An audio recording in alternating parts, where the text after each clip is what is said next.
తూర్పుగోదావరి జిల్లా కోరుకొండ మండలం దోసకాయలపల్లి ఉన్నత పాఠశాలలో ఒక భావోద్వేగపూరితమైన వేడుక ఘనంగా జరిగింది. ఆ పాఠశాలలో సుదీర్ఘకాలం పాటు ఉపాధ్యాయ వృత్తిలో కొనసాగుతూ విద్యార్థుల భవిష్యత్తు కోసం అలుపెరగని కృషి చేసిన శ్రీ సాంబశివరావు మాస్టారు ఈరోజు పదవీ విరమణ పొందారు.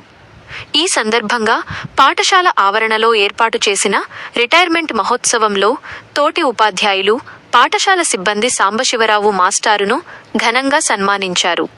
వృత్తి పట్ల ఆయనకున్న నిబద్ధతను, విద్యార్థుల పట్ల ఆయన చూపించే ప్రేమాభిమానాలను ఈ సందర్భంగా స్మరించుకున్నారు. పాఠశాల ప్రధానోపాధ్యాయురాలు శ్రీమతి అమ్మాజీ గారు మాట్లాడుతూ, సాంబశివరావు మాస్టారు దోసకాయలపల్లి హైస్కూల్లో పనిచేసిన కాలంలో విద్యార్థులకు ఉన్నతమైన విద్యను అందించడమే కాకుండా పాఠశాల అభివృద్ధికి ఎంతో కృషి చేశారని కొనియాడారు. ఆయన సేవలు పాఠశాల చరిత్రలో చిరస్థాయిగా నిలిచిపోతాయని, తోటి ఉపాధ్యాయులకు ఆయన ఒక ఆదర్శప్రాయుడని పేర్కొన్నారు.